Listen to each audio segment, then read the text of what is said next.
there's still a bit of tall poppy syndrome. Those people that pop their head up and do something different still are frowned upon. They see it very differently in the US. They're quite happy to self-promote. I don't think we're very good at it. No, I completely agree. Yeah. I completely agree. And I hate it. You're listening to the Financers Podcast. 1, 2, 3, listen. All right, well, let's kick it into gear. So welcome to the Financers Podcast. Tom Simic from Simic Financial. We nearly do a podcast every time we start recording before we actually start recording. So we maybe save some of what we just spoke about for this conversation. But Tom, thanks for coming on. Absolutely. Thanks for having me. Now, I was just thinking, how did we cross paths? How did we originally meet? How did we meet? Don't know. That's why I'm asking you. Yeah. I want to say it was either... Did you come to Geelong Young Professionals events? Amy came to one of my seminars. Okay. I ran a seminar, which I've done the last couple of years at the Geelong Small Business Festival. That's right. Yeah. Which has been really good, actually. It's been really good. So, yeah, met Amy there. I did a seminar just about CFO tips for improving your business. To be honest, a very broad topic, but just I love doing that. I basically did the same one last year where I basically just riddle off 100 different small things you can fix for your business. And from that, she reached out about some CFO services for Big Britain. Yeah. Awesome. Well, maybe the question I posed to you, and hopefully we'll answer this over the course of this conversation, is when did virtual CFO come into the vernacular? Like when did that actually happen? And for those that maybe don't know what we're talking about, let's explain what a virtual CFO is and what a CFO is. Yeah, absolutely. Technically, it's been around for 20 years, and it's probably something we can chat about later, but something I'm looking at buying is a virtual CFO firm from a senior CFO that's looking to retire. He's been doing it for about 20 years.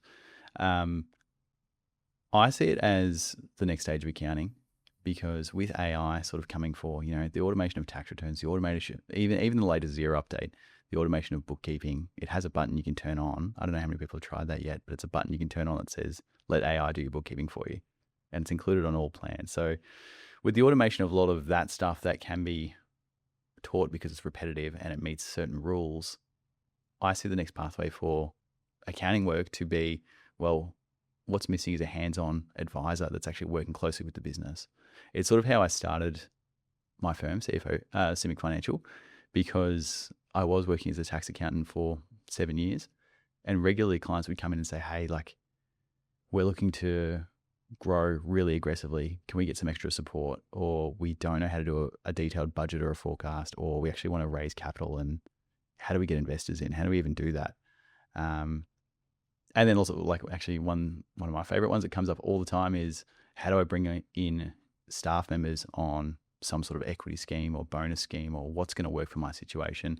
It was a lot more hands-on throughout the year kind of questions rather than just a year-end. All right, let's look at your tax return. The data in this tax return is 12 or 18 months old, and then let's have a meeting about that data that's 12 or 18 months old. So really the difference between a virtual CFO and I guess a regular accountant is almost everything we do is forward-looking. So we'll look at the recent month's data, but use that to plan out. We'll put it into beautiful looking performance reports. We'll plan for the next couple of months and say, all right, well, we need to increase spend here. I had a great meeting yesterday with a tech startup that I'm working closely with. They're doing AI mapping for local footy, local basketball to record full stat lines for even under 10s players can get their points, rebounds, assists, steals, everything. And they're about to launch, and they've just received their first round of funding through StartMate. And it's having that big conversation of, all right, well, now we've got these funds in, what do we want to do it with? And most accountants are not comfortable having those conversations. So I see this as sort of the next stage of accounting. That's why I've gone all in on it. Sorry, I know there's a second part to your question. No, I think you answered both of them. What is a CFO, and when did a virtual CFO become a thing? Yeah, and I think you probably answered that in that, with the evolution of technology, the ability to I suppose not necessarily be in-house. Because if I talk from my perspective, I think from the experience as a business owner, there is most small businesses growing into medium businesses generally try to muddle their way through with their bookkeeping and their accounting. And I think you mentioned it that accountants historically look in the rear vision mirror of what has been, and a lot of small businesses don't have the time or the expertise to be able to, or the accurate data to actually be able to be forward looking and do more strategic planning. They're already always stuck in the day-to-day minutiae, the tactical, and never looking up and out into the future. So I know from our experience as a business, we've gone through the full suite of evolution of trying to do things ourselves badly, to sort of outsourcing functions. And part of the conversation that we've had sort of offline is what the evolution of a virtual CFO looks like in a business like ours. Like how might it actually look to have sort of have expertise that you bring in-house but have it sit externally. And I think the barrier for entry for most people is cost. Like most medium business enterprises, even startups, or like they've got limited resources, and so the ability to actually go and put a full-time CFO on in-house is limited. But with technology, the ability for people to work remotely and have data at their fingertips, it means that you can tap into experts in their field like you that can add value. You can sort of outsource that function, but have it in-house. And that's exactly it. Like I'm going through job interviews at the moment for hiring another CFO, and the minimum they all want is 200,000. They all want 200,000. And the trouble as a small business is if you hire that person, and I know because I was that person for a tech startup in between my tax time and launching my own firm, is you spend 1 day a week doing the high level tasks, but then they don't have a lower level person. And so you also become the invoice manager and the bill payer and the zero reconciler. And that's not a good use of time for someone who's getting paid that much money. So that's really the need where, and as a result of that, and we've grown into offering really full service bookkeeping as well, because it's just become a clear need for the clients where, all right, well, if this is going to be your first finance hire for your business, you've grown to say 5 million revenue and you're ready, you feel like you need guidance, but you also need a bookkeeper maybe. A lot of people will either hire a bookkeeper, which is not going to provide the higher level financial guidance, or they're going to hire that CFO, probably going to cost too much, and they're going to end up doing some level of basic work. It's a real fine line. So what we've been doing with a lot of clients at the moment, which is working really well, is, all right, they sign on bookkeeping pack and they sign on for a CFO pack. You really get, let's say, the equivalent of a day a month with your CFO, but the bookkeeper's usually on call and you have them every week for a check-in, do a bill upload, they'll do the payroll, all those bits and pieces. But you don't actually need one bookkeeper or one CFO. You just need a little bit of both. And that's sort of the need that we've found ourselves in. Our biggest thing is probably awareness of it because it is a new service. That's probably why we haven't grown at the rate that I would like. And when I say that we are growing very fast, I'm just very ambitious on what our goals are. So even if we look at, I've been chatting to a sales marketing guy that's been doing some things to help me out, and the search rates on Google, there's only 180 people in Victoria that search for a virtual CFO every month. Like it's non-existent still really as a service, even though it's such a need. And that's why I've had good success. I try and run a seminar every month. Ran one yesterday on everything ESOPs, bringing your staff in on equity schemes. What's a good way to structure that without getting yourself, into deep water? That I find really works well. And actually is probably a good example being Amy, is she's come along. I can then tell stories for an hour about all the different little client successes and things that you haven't thought of, because you don't know if you don't know. I guess that's sort of the thing from these meetings is, one, you don't know the service exists, but two, without the extra level of expertise, you don't know what you could be doing differently. And I give a good example from yesterday from the seminar that I ran. I had a lady asking me about, actually, lady and a gentleman asking me, they had an architecture firm with about 12 staff and want to bring in 2 of the senior staff members. As partners? As partners, Yep. Yeah. They'd been around for a long time. They were quite senior, and this was sort of the logical next step. Otherwise, they might lose them.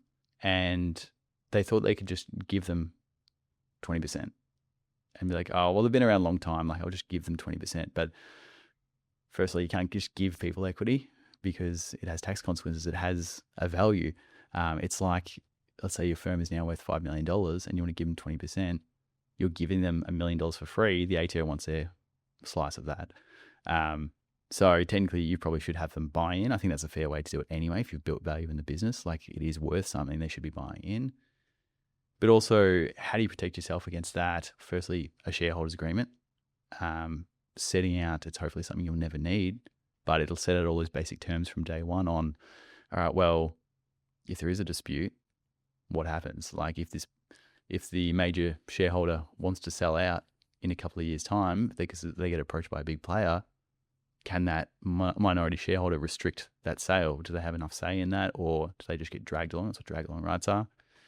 And also things like vesting times. So we just talked through it in the seminar yesterday as a live question. But do you set up a reverse vesting schedule? Actually, this is sort of a different example. We then went on to, all right, well, how about them opening a new location for you, and they run that location, and technically that new location has zero value, so you can give those shares for nothing, and you might give them a higher percentage. You might say, all right, you're going to get 40 or 50%, but now this is your location. We want you to get it up and running. We want you to grow it. We're going to fund the setup. That'll go back as a loan to the original business, but they basically get to treat it as their own business. Yeah, so the incentive structure is more aligned with them wanting to grow it rather than being handed something for nothing where they have no skin in the game at all. Yeah, and I see it often with, I've been doing a lot with law firms and accounting firms at the moment where they're a bit larger and the shareholders want to buy in, but they're only going to get like 5 to 10%. And so, yeah, they're buying in, but it doesn't feel like it might not scratch that itch of starting your own business and, feeling like you really own the business. And it's sort of a tricky one. But then we talked about on that new business, let's say we open that new location, what about reverse vesting? So let's say we're going to give that person 40% on a reverse vesting schedule. So they essentially get 40% upfront. There's no tax implications at that point because they've technically got it all up front. But there's conditions that if they leave within 12 months, then they get nothing. And it's just part ways, nothing happened. After 12 months, 20% might lock in. And then you have year after that, they get another 10%. Year after that, they get another 10%. So it's really going to be 3 years, and then they've got their full ownership. But no, people don't know that's an option. And it's exploring all those conversations and well, why are you bringing this person in? Do you want the payout for bringing them in, or do you want that extra funds to go into the business? And that might be the difference between doing a share issue and the funds actually go into the business versus a share sale from you as a current shareholder. Are you expecting a payout as part of this? Anyway, I've been on a bit of a rant, but all those fun conversations. Well, the fact that even that conversation is a bit of an insight into what forward-looking strategic planning looks like in the world as a virtual CFO. I may be interested just to you've given me a pretty good example there of the type of conversation you have. But let's maybe. Actually, before we do that, let's go back. I wanted, before we forget to, I want to go back to just talk about how long you've been operating. You touched on it briefly, your previous life, but just give me the quick timeline of Tom Simic up until today. Sure. And then I want to talk to you about what other functions you're performing in reality with a new client. Like, what does it look like day to day, month to month? Yeah, and then year to year. Sure. So I'm a full Geelong boy, born and bred. Went to Joey's, went to Deakin, studied commerce and law at Deakin, where I met my wife. Actually, she was also studying law there. During my second last year, I got a graduate role at Advisory Partners with Matt LeMate. They had just started. It was basically they'd split off from Crowhorth at the time. And I joined as their first grad, helped them build up from when they basically started with 8 to 10 staff. When I came on, built up to about 30 by the time I left. Great place to work. I loved it. It was an awesome environment. I just got sick of doing tax returns. And what's really short of it is I love the advisory meetings. I love that kind of work, but the tax work, the sitting there, it is important, but there's only so much to learn. And that's why I probably see more of the AI coming into it is after 7 years, you just put your headphones in, you listen to a 12-hour audiobook and you know what the answer is going to be. You just have to do the data entry and rinse and repeat. Yeah, pretty much. So I actually left at that point and didn't really know what I wanted to do. I'll give you the long version is I had a client say, oh, you should start NDIS payment processing business. There's no one good doing it. Like, you're an accountant, you can do it easy. I was like, oh, okay, I'll give that a go. So I'd started going through the NDIS application process. I passed the audit before I quit Advisory Partners.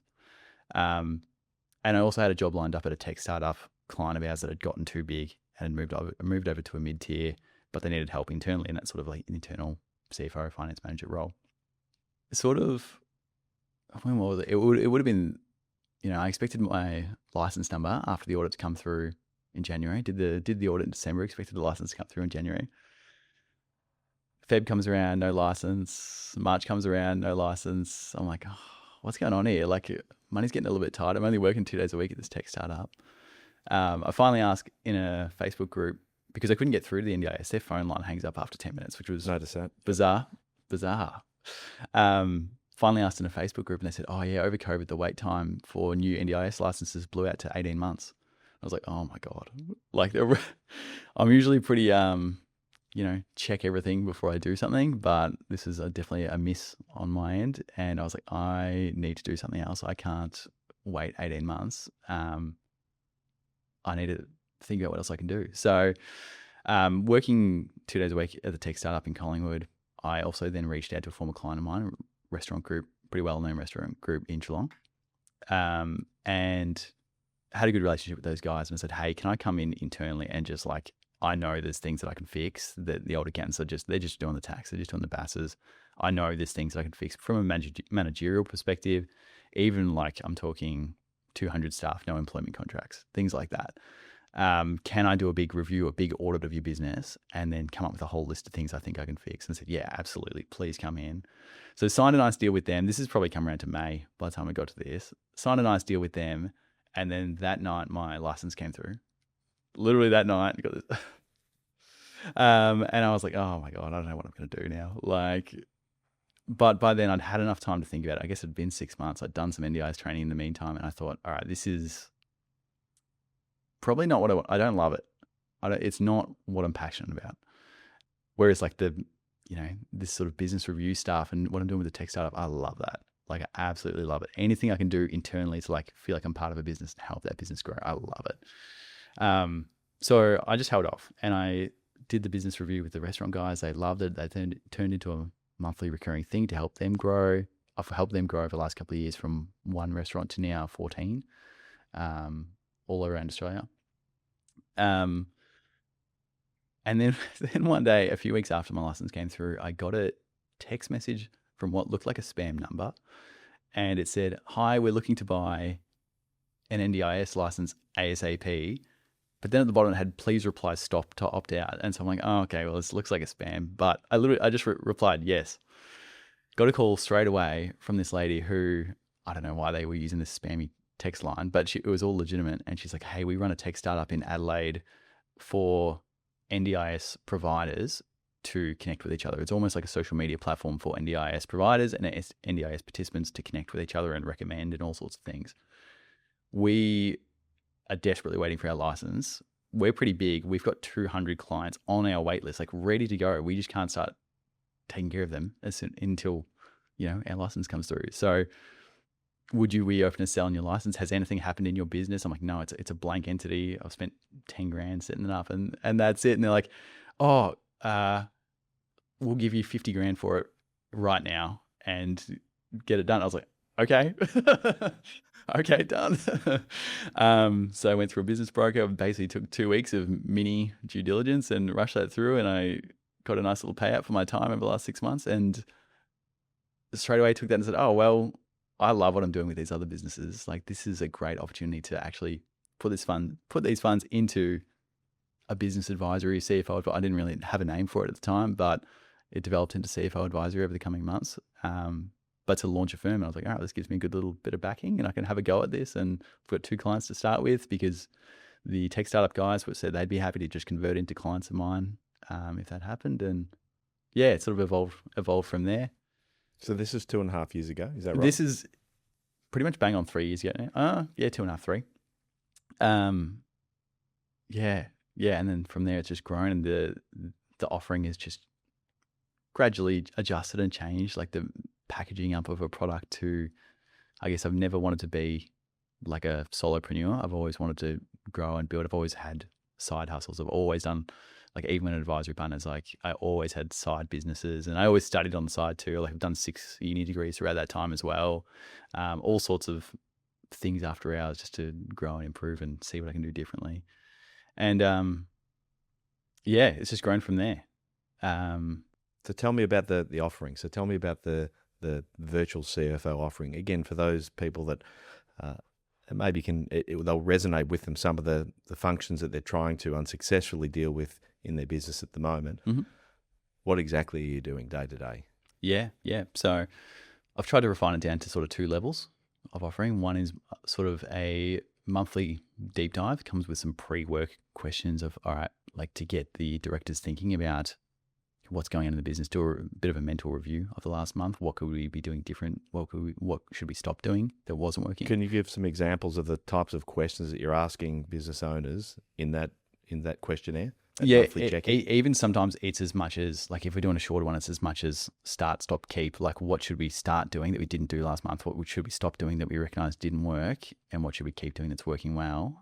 That's at the sort of basic level. At a more high level, it'll be things like, all right, well, how is that person going that we've put on a new incentive scheme? Is that working out? I guess a big part of all of this is putting a hypothesis behind decisions, then reviewing the data afterwards to say, all right, well, was that the right decision? Did it make sense? Like, we're opening a new location. How is that new location going? What metrics are we setting for that location?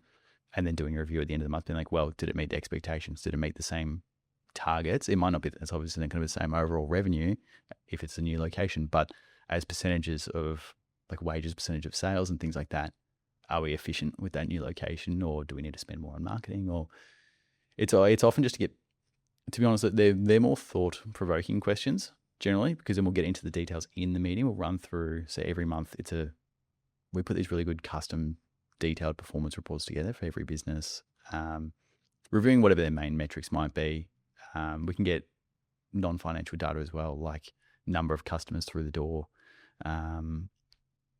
Even we've just picked up a really good law firm that just needs big cleanup and WIP balances. What are they doing? Basically, there's hundreds of thousands of, like, old WIP balances that either aren't billed or are billed but aren't collected, and there's huge savings in that if we actually put some time towards it. Like, we're almost at the point of saying, hey, there's hundreds of thousands here. You could hire someone to just sit there and call people and say, hey, you need to pay your debt, and it would be worth it. So from there, it's usually a 90-minute deep dive. And more than anything, what the feedback we get on those sessions is, it's an opportunity for the directors to have that conversation and not be working in the business.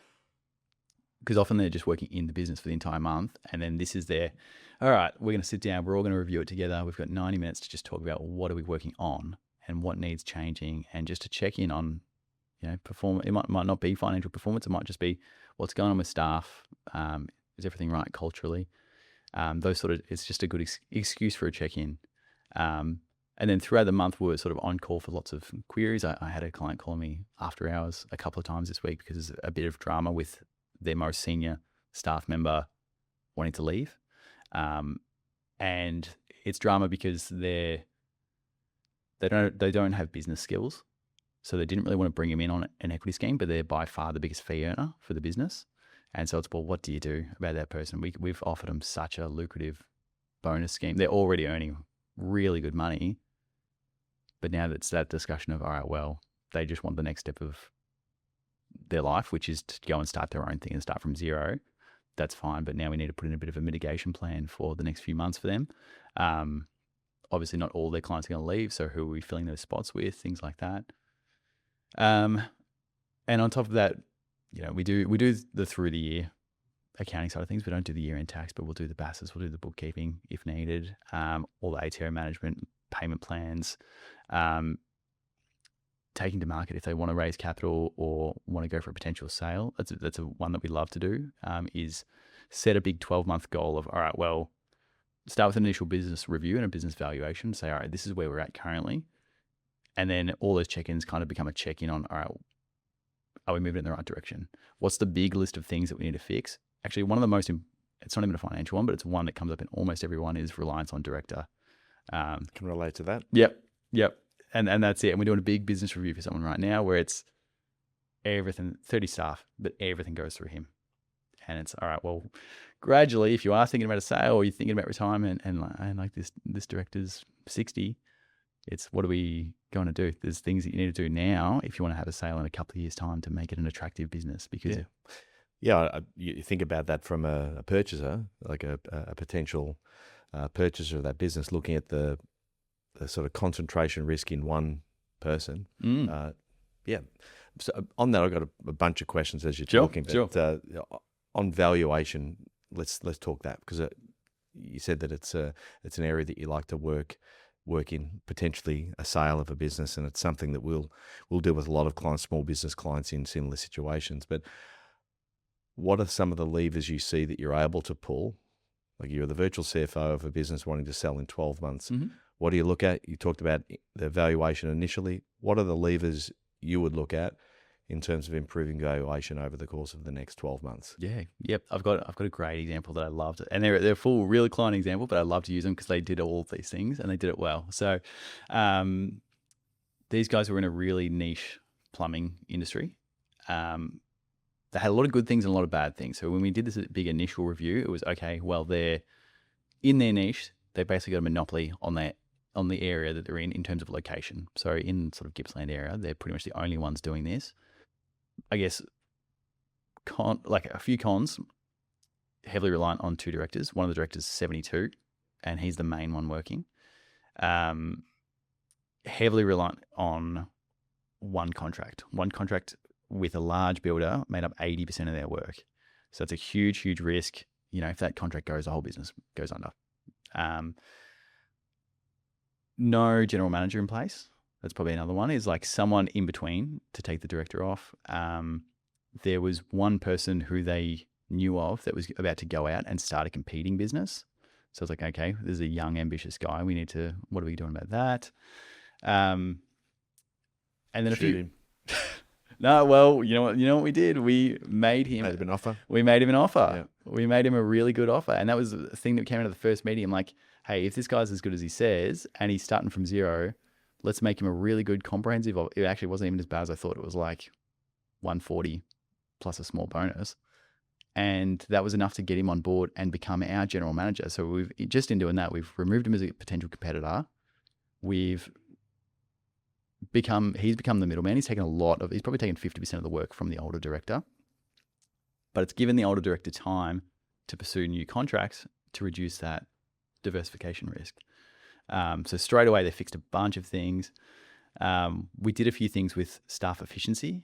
So it was just working out, I don't know, things like this come up all the time, but I'll give you a different example where a friend of mine who's a tiler was getting complaints from clients that his staff are sitting there an hour a day on their phones at jobs, at people's houses, just sitting there watching TikToks.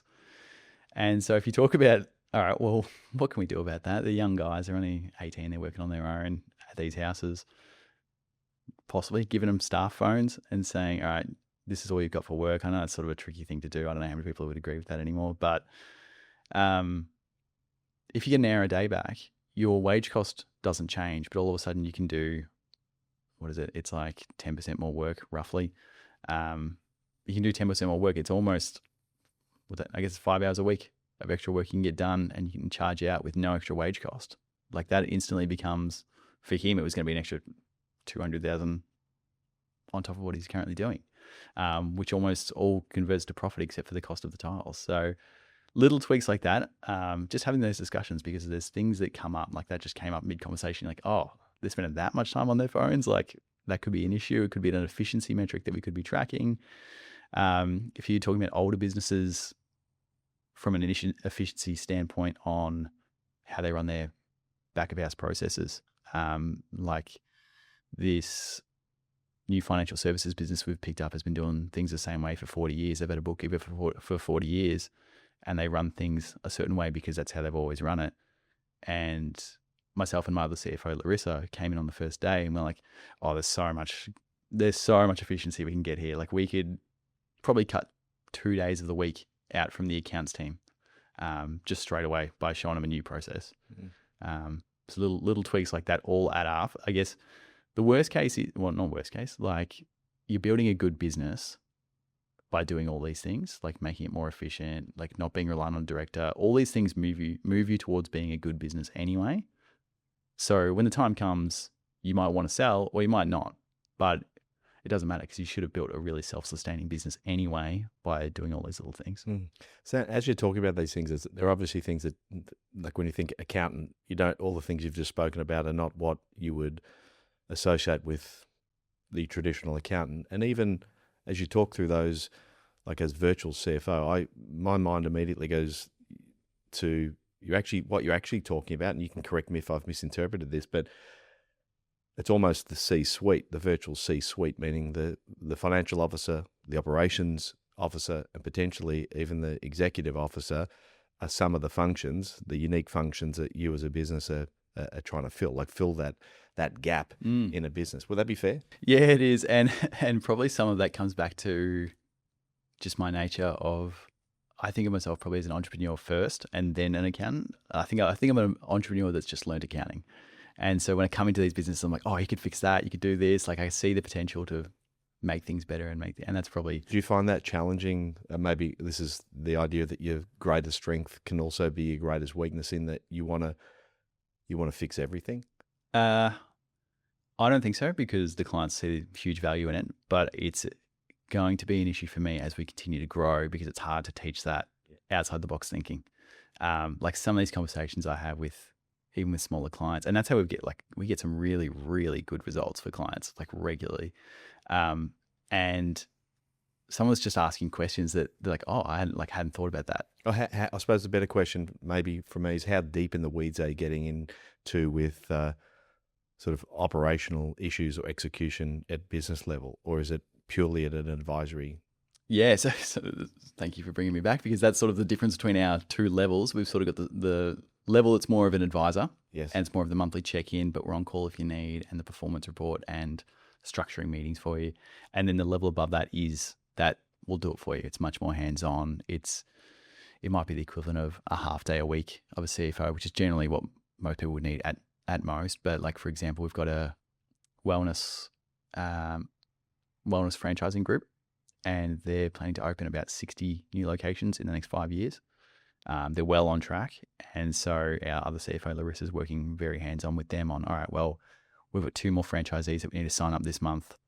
Let's review their backgrounds. Let's review their numbers. Let's set some KPIs with them and give them some guidance as well, even though they're the franchisees. They're not actually, we're sort of representing the franchisor, just to make sure they get off to a good start. Setting the budget as well. Like at that level, we'll do the whole budget and just sort of have reviews with the directors, rather than we'll do some of it, go back to the directors, you go have a go at it, and then come back to us and we'll do a final sign off and make sure it's going to do a bullshit check on it and make sure, because everyone does, I don't know, no, particularly at startup level, everyone thinks they're going to do more sales than they will. Of course. You've talked about a bunch of areas or issues that you solve for. Are there what are the most common, you might have already mentioned them, but what are the most common issues that you're solving for in businesses when someone's bringing you in as a virtual CFO? What are the top 3 to 5 issues that you solve for, or you see most commonly, that someone out there's listening to this going, that is 100% me. That is my business. Yeah. Poor profitability is the number one. Poor profitability, and the number 2 would be poor cash flow. And it's just little tweaks. Like in the profitability one, a few of these reviews that we're doing at the moment are based on that. It's, hey, I've got 30 staff. I'm doing 2-3 mil revenue. I'm actually making $0 profit. Why? So it's a big review in the one I'm thinking of. Okay, let's work backwards. Like where is the missing piece? Because you're saying you're doing a 3 times markup on the staff wages, which is, to be fair, that's probably what everyone should be roughly doing, depending on the industry. But how? If you say you're doing 3 times markup, you should be making a good profit, but you're not making anything. So it's going down that chain of, all right, let's do a bit of a deep dive and working at that. All right, well, even though on the billable work you're doing 3 times markup, there's so much unbillable and inefficient work that That's why you're not making a profit, because more than half the time of the staff is not spent doing anything. So little tweaks with that. Generally, that stands out really clearly in one of our earlier meetings when we'll usually run that wages as a percentage of revenue report. That chart tells us a lot. It tells us a lot straight away. If there's staff efficiency issues, you can see if there's dips or increases. And on higher levels, we'll often go down to the individual level. Sometimes depending on like what kind of reporting you have. From a cash flow perspective, it's things like, all right, well, what tweaks can we make to decrease your debtor days, possibly increase your creditor days, maybe not, maybe. And just recommending tweaks. Like one that I've made is gone from billing at the end of the month. So I guess my debtor days were 30 days because I'd do a whole month's worth of work. I'd pay for my CFOs and then it would get to the month and then I'd get paid. To just make the decision that, all right, well, everyone pays up front now. I've left existing clients as is, but every new client, the moment you sign, you put your direct debit details in. I don't worry about billing at all because everything's on a direct debit. I know it just keeps retrying if it bounces, which doesn't happen very often, thankfully. But now that change in debtor days has changed my ability to scale quickly because I don't even, let's say we grow really fast and I hire 5 CFOs at once. I don't have to put out for 5 CFOs wages without having the work there. I'm getting paid for the work. 2 weeks later, I'll pay the CFO and we're just doing the work throughout, but I get the money first and then, and it's recommendations like that. There's a lot of those sort of ones that will stand out that clients just haven't thought of. Not using prosper loans and things like that. Not using high interest loans to fund day-to-day expenses, really only using them to fund assets if they need to. A few clients I've come in for where they are running construction jobs on a 10% margin and then they'll take out a prosper loan that's at 20% and to fund the job. And the repayments are horrendous and those loans are pretty awful to deal with and they're very strict on directors' guarantees. So they're probably the main two. And then something that we've had a couple of this year that has really stood out is just improving financial processes. That's something that we actually really like doing. Is we've had 2 CEOs reach out this year already that have started at new businesses and said, hey, I've just come into this business. The business has been around for 30, 40 years. Everything's old-fashioned MYOB. There's no automations. There's no zero add-ons. The reports take 2 days to generate. The payroll takes a whole day, a day and a half to do. Paper leave policies, all those things. So because we just work so much in that space, we actually like doing that. It's such a quick win where we can come in and fix all those things and get that accounts roll firstly written down, because there's often a risk that the accounts person or bookkeeper is older if they're doing all that sort of stuff. So getting all the processes written down for them, but also helping with transition, doing training. If they want to keep that bookkeeper, that's fine, but doing training on what the new systems need to be to gain efficiency. And that reduces a lot of headaches, because even in the one I'm thinking of, the bookkeeper was away sick. The director had to step in and do payroll, which they had not done for 10 years. And it took them a day to do payroll when they could have been spending that time doing billable work. Is there a specific industry that you tend to gravitate towards? I like professional services. Professional services, I've fallen into tech startups, but they're a very different beast. And I think most normal accountants probably shouldn't touch tech startups because it's a whole different way of thinking about your business. Rather than, let's grow slow, let's gradually increase profit. And then as we get that profit, we can recontribute it back into, it's completely different. Like these guys that I had yesterday, they're starting at zero. Someone just gave them $120,000. And the conversation we had yesterday was, how quickly should we get rid of this $120,000 and what is the best use of funds? They're essentially going to be at a burn rate until they hit a certain MRR. So basically what we worked out yesterday is like, all right, let's give this 120K 6 months. Let's spend 20K basically on sales and marketing a month for the next 6 months. And if in 6 months we haven't hit our MRR target, then we actually probably know this isn't a viable business, and we don't do that second capital raise. We just wind it up at that point, and we've given it 6 months of hard effort. So very, very different conversations at the tech startup level. The intention as we grow is that every new CFO that we bring in work for has their own specialty area. Like Larissa's great. She's former Deloitte. She has worked a lot with fast moving consumer goods, inventory, e-com, She used to work for a lot of large clothing brands. And so she's great at that sort of stuff. We picked up a new client for her, which is not in my specialty area. To be honest, they're nearly $200 million a year. And I'm sort of if you want to get from 1 to 50, I'm the guy. Whereas Larissa's done heaps of work at the $200 million level, and it's stock management, which is her specialty. And I'm like, she's just taken that absolutely in stride. So that's been awesome. So as we grow, the intention is that we'll try and tick off on all the different areas. So as clients come in, we can focus them into a CFO for them. What do you love about professional services as clients of yours?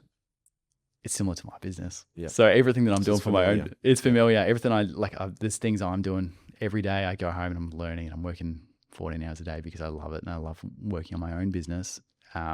Everything that I do for that then translates to all these clients because it's the same metrics for measuring staff hours and efficiency. And if I find a new AI tool, I'll be like, you should try this. This works really well. Yeah, I can roll it out and I'll test it on myself. And if it works, I'll say, hey, you guys, this is a good one. Things like that. What industries do you not like to work with and why? I don't like fast moving consumer goods, manufacturing, inventory management sort of businesses. Again, it's like similar to tech startups. It's a different way of accounting. It's a different way of thinking about things. There's a lot of conversations that are, we got to work out lead times of getting stock from overseas. It's going to take 6 months to get here. What's the optimal amount of stock to have on hand before we run out of cash? It's a lot of working capital calculations, which is good if that's what you grew up doing. It's just not my specialty. So I leave that to Larissa.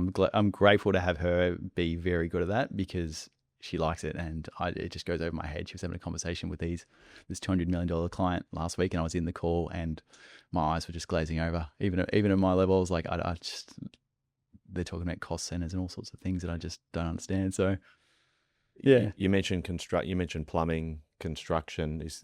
Is that a growing area in your business? Do you see that as something that there's a great demand for? I know you look after in the hospitality area. You've got that must be a tricky industry though, because the uber successful hospitality businesses are probably few and far between, particularly in Geelong. Yeah, that's it. And not that you need to be in Geelong to have a virtual CFO. No, that's it. But I guess we are quite Geelong focused.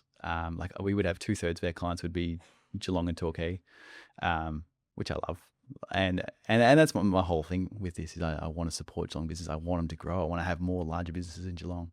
But with Hospo, for example, you're right. It's not an area that I ever encourage anyone to buy into.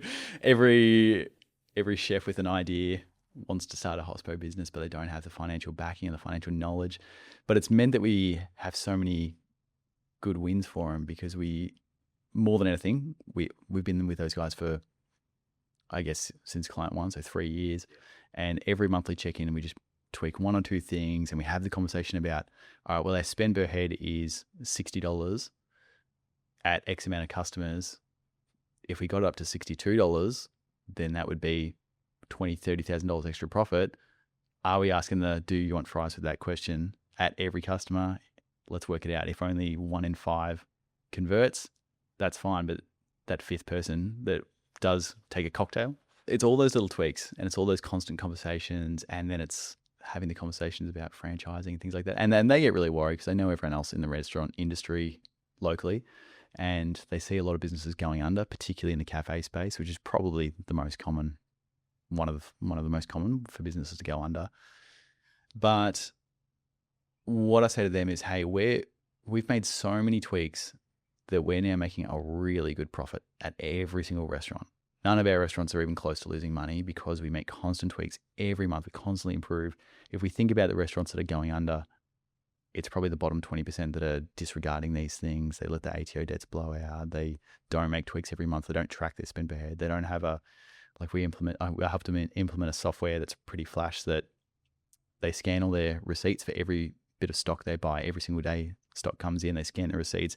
It tells them, it gives them an alert if the cauliflower price doubled and things like that. And so they can make menu costing adjustments. It's all those little tweaks that add up over the time. And with construction as well, like construction and hospo are areas where people generally aren't financially strong. And so there's a lot of opportunity for someone like us to come in and provide a lot of benefit. I've picked up another hospo client. It's about to open a new location in Geelong, very well known as well. And great guy, he's got me in because he knows that he's atrocious at this stuff. And he said, mate, I don't even want to think about it. I just want someone to sit there. He's like, I know I'm not making that much money, but I'm happy to just pay you to sit there and tell me, do this, don't do that. Bill's coming up. You need to pay this one. Let that one go for another week or two, and make tweaks to his costings as well when the time comes, when this new restaurant's opened, to help him grow. Yeah. What do you think your capacity is? And obviously, the market signals, by the sounds of it, with you planning to add more CFOs and potentially look at acquisition of a practice. But I'm curious, what's the capacity of a virtual CFO like yourself? Yeah. How many clients can you look after? 10 to 20. Yeah. Depending on efficiency, depending on how, like if they're on that higher package where they actually want you to be hands-on, that's a lot more demanding. But 10 to 20, sort of be the sweet spot. I've probably got, 15 to 20. I've got a few smaller ones that are just really mates that I just help out.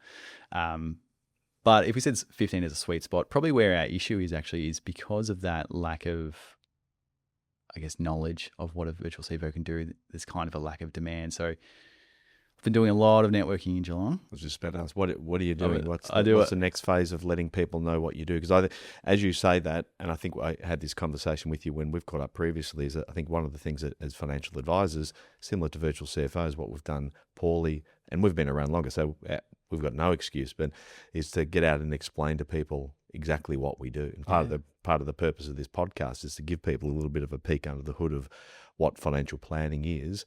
And even people understanding that small business, we look after a lot of small business owners. A lot of the same, like there's such a crossover between those functions that, the problems that you solve for are similar problems to what we solve for. And there's this overlap between sort of accountants, virtual CFOs, financial advisors, lawyers, that I think there's a great synergy there. If you get the right group of people, the right team of people in your corner as an entrepreneur, it's pretty powerful. Absolutely. And that's a big part of, it's been a massive benefit of just me going to every, and that was probably part of it. So jump back, like when we left Advisory Partners, we'd never done any networking events. We didn't know anyone. All our mortgages got sent to one group that we dealt with regularly. There was no networking. We didn't, like, my name wasn't out there. I hate putting stuff on social media. And so I was really starting from zero. And so I went to every single Chamber of Commerce event. I went to every GYP event. I went to every brekkie, every coffee catch up. Like, I think I did 500 coffee meetings in the first 2 years. Just like a couple of weeks, people reach out, particularly mortgage brokers, bankers, things like that. And it's finally starting to pay off. Like, it's finally turned into natural referrals and people are seeing me around enough, which has been good. But the trouble we're having is the consistency of new leads, even though it's become more consistent. Let's say it's one a month of new clients, doesn't fix our issue of, well, if I want to hire a CFO, I need to pay him 200. I kind of need to have 10 or 15 clients ready to go for them. So that's something I'm working through at the moment. I'm trying to explore. I've been doing job interviews at the moment, but I'm exploring, maybe it's a base plus commission sort of structure for these CFOs. They get up to 250 eventually, but there's less risk for me in the short term of, all right, well, let's start you at 80 plus 20% of every new client and let it build up. But there's been some hesitancy on that. So I need to work out what is the best way to do that. But even this group that we're acquiring, hopefully acquiring, won't jump too far ahead, they run the same way. Just by chance, I had a chat to them about it, and their CFOs are on the same sort of deal where it's a base of 100 plus a 20% commission on client work. Yeah. Yeah, that idea of, or that problem to solve for, of remuneration for attracting talent is it's a universal one. Trying to find that right balance. And I think you touched on it very early on in, like, one of the parts of that solution is making sure you've got a graduated path of people they can see the ability to go from employee to earn, be rewarded with commissions, to potentially having a stake in the game, having a minority ownership, potentially becoming a principal or whatever it might be. I think they are the things that are pretty attractive in terms of, if you talked about valuations of business and success of business long term. I think a lot about succession planning and how, like, thinking not 3 years, not 5 years, 10 years and beyond, how do we make sure that their business is actually set up for success? And a lot of that is it's retention of talent. It's creating efficiencies, but it's also it's the human capital. Even with AI, I don't believe that we're going to be without jobs as virtual CFO or a CFO as a financial advisor. I think we become more important. Yeah. You said earlier that a lot of those rinse and repeat functions, yes, they'll be automated, but guess what you can do when you free time up and resources? You can redeploy them. You can redeploy them to be client-facing, to be more marketing. And I think I had Job and Ben on from Recreate last week, the week before, and they were talking about this crisis of trust. And one of the ways you fix that is be out client-facing. You actually, speak to camera, let people have a little bit of a look inside your business. And I think technology and AI allows us to do that. So hats off to you. Most young entrepreneurs have a great idea, but they don't have they fail in the execution. Like the grunt work to actually go and have 500 coffees over 3 years sounds sexy when you say, I'm going to have my own business, I'm going to do my own thing, I'm an entrepreneur. And that word's almost been co-opted, hasn't it? Like entrepreneur, I don't know, I think too many, I like it, but it, too many people have it in their bio. Yeah, I agree. And it's something I wanted to ask you about, because you started Geelong Young Professionals, or you had a hand in that? I was one of the original committee members, Yeah. I want to ask you about that, because it's something I've seen from 500 Coffees and every single networking event is there's a lot of employees networking, and there's a lot of people networking with the intention to sell their own services at every level, but there's not the community that I've been after in Geelong, which is a community of entrepreneurs that, if I think about it, particularly, marketing's my weak point for sure. There's absolutely no question about it. If I knew someone that had gone through a similar pathway to me and could just get up on the front and tell stories, or even find some mentorship in them, it would have fast-tracked my business a year ahead at least. I've recently found some great mentors, and just through some of this networking, actually from co-working spaces. And one of them is starting a new business, and he's talking about, in the first 6 months, we should do about 13 million. And I'm like, what am I doing? Like, why am I working this hard to go from 200 to 300 when I could be refocusing my skills like he's doing and aiming much higher? I've been thinking about it all summer. I'm like, I'm not aiming high enough. I don't think anyone's aiming high enough.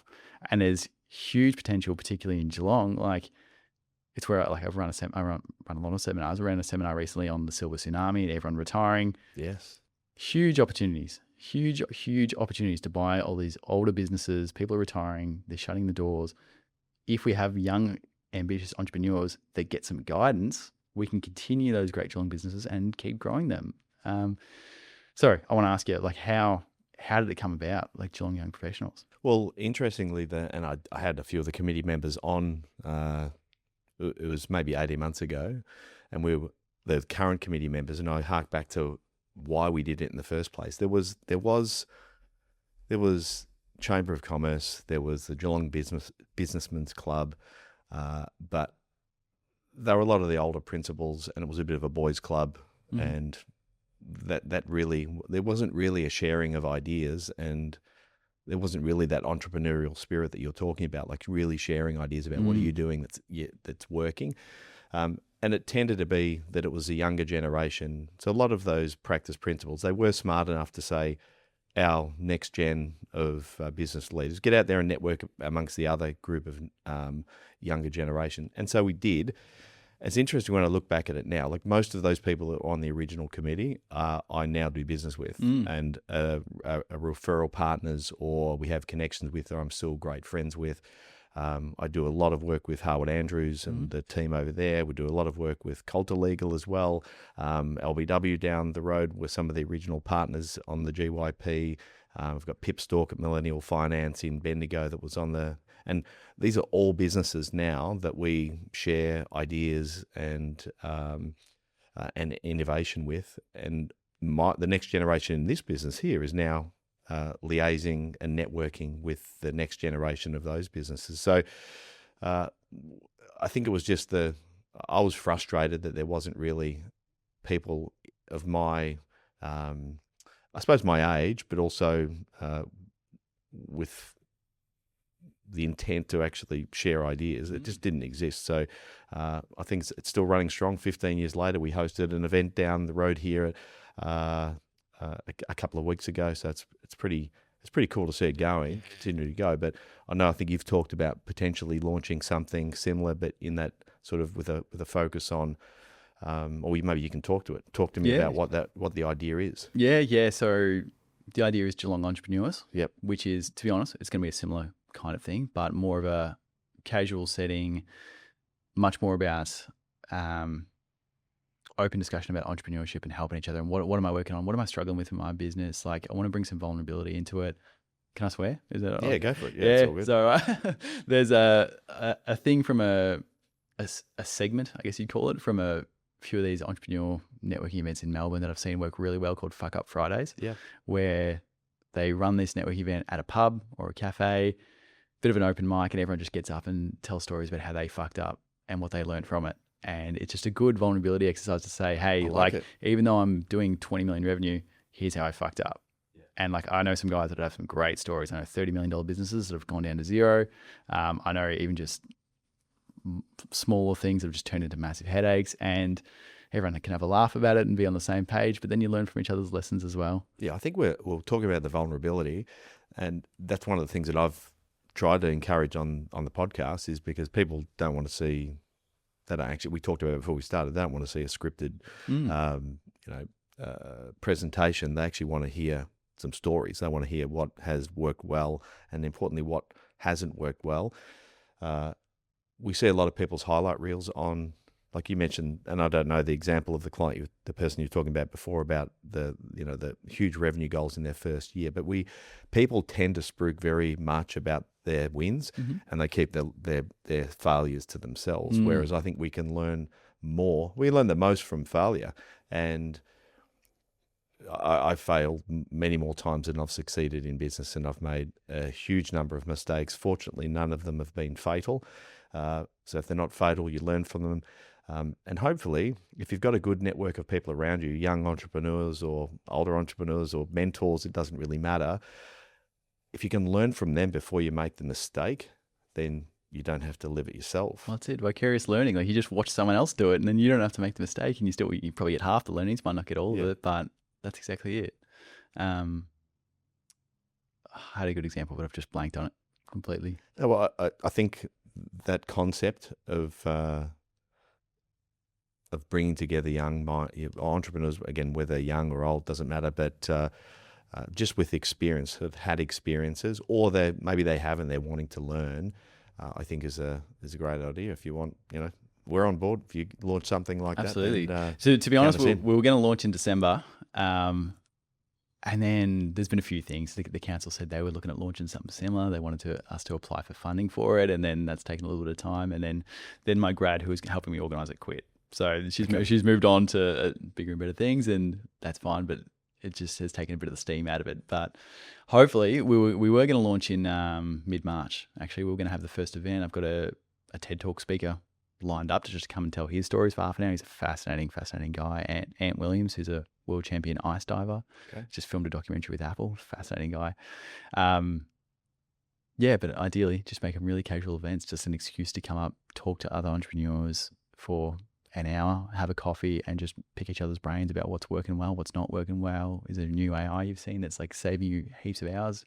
Yeah. Just all the communities I see that do it are all online and cost $10,000 to get into. Yeah, I was in the States last year, and one of the things I noticed, and this is a bit of a slight on us culturally, like Australians culturally, is that there's still a bit of tall poppy syndrome. Those people that pop their head up and do something different still are frowned upon. I don't know why. Or again, it's just inherent. It's the way our parents and our grandparents were brought up, that you kind of didn't spruik. Yeah. Maybe you didn't boast about what you're doing well. And interestingly, in the US, just how encouraging. Like I was in San Antonio for for a week, and then I was in Boston over at Harvard Business School for a week, and every bit of entrepreneurship is celebrated, and everyone is encouraging any outrageous ideas or thoughts about how you could do stuff differently, technology, the use of being early adopters. It's just celebrated, and people are just applauding, people having a go and not being afraid to actually get up, and they see it very differently in the US. Like they're quite happy to self-promote. I don't think we're very good at it. No, I completely agree. Yeah. I completely agree. And I hate it. Yeah. Like it's a big motivating factor with me trying to start this Geelong Entrepreneurs is I want to get rid of that stigma and say, hey, there's enough for us all to succeed. Yeah. And if I succeed, you succeed, we all work together. We all send each other business. We're all going to grow together. And particularly, I'm a big fan of Geelong, the city. I want Geelong to become a new hub for this because there's so much potential. There's so much opportunity. But we need to support each other. Yeah.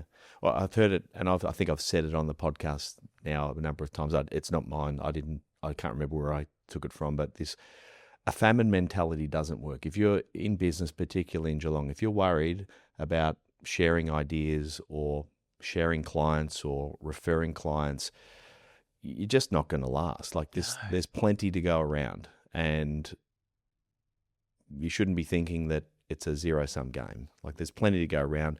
And interestingly, again, back to this podcast, like I've had accountants, financial planners, people that are arguably competition in some areas, but I don't see it that way. I see it as the opportunity to collaborate, and we will. I actually shared with our team, I did a keynote for my wife's business a little over 10 years ago, and it was on the long game of relationships and networking.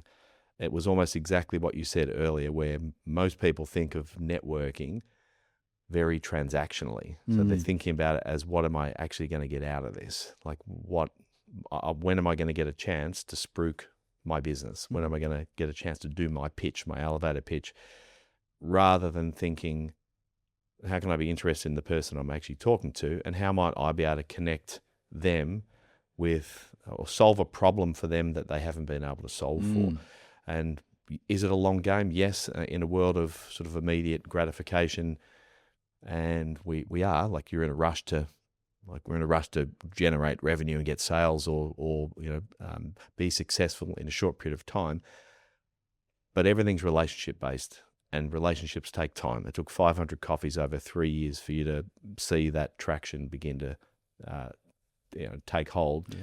And I think that's probably an important closing lesson in this conversation for anyone, that relationships count. You've got to, and once you've got relationships, you can actually find people that have expertise like Tom Simic that might be able to fill a void for you in your business that you've previously thought, how the hell do I solve for these problems? So it's been awesome having a chat today, Tom. Absolutely. Thanks for having me. I'm sure we'll, if you're happy to, we'll do a round 2 and a round 3 at some point. Sure. For those people out there that are curious about how they might be able to engage Simic Financial for a virtual CFO, tell us, how do they get a hold of you? Sure. Probably the easiest way is, we've just launched a brand new website today. Currently, both websites are live. There's simic.finance is the old one. simicfinancial.com is the brand new one.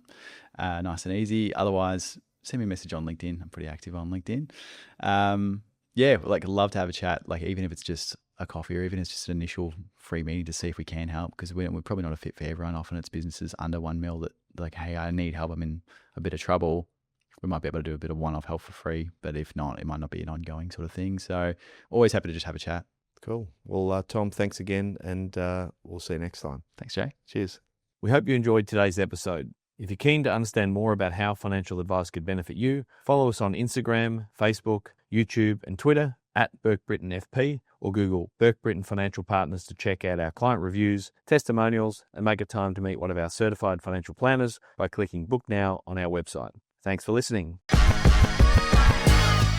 Any information contained in this podcast is of a general nature only. No account was taken as to the objectives, financial situation, or needs of any particular person. Therefore, before making any decisions, listeners should consider the appropriateness of any information with regard to their particular objective, situation, or needs, and seek advice from a licensed professional specific to their circumstances. PB Financial Solutions Proprietary Limited, trading as Burke Britain Financial Partners, are authorised representatives of Acumen Financial Planning, ABN 89051208 327, Australian Financial Services Licence 232706.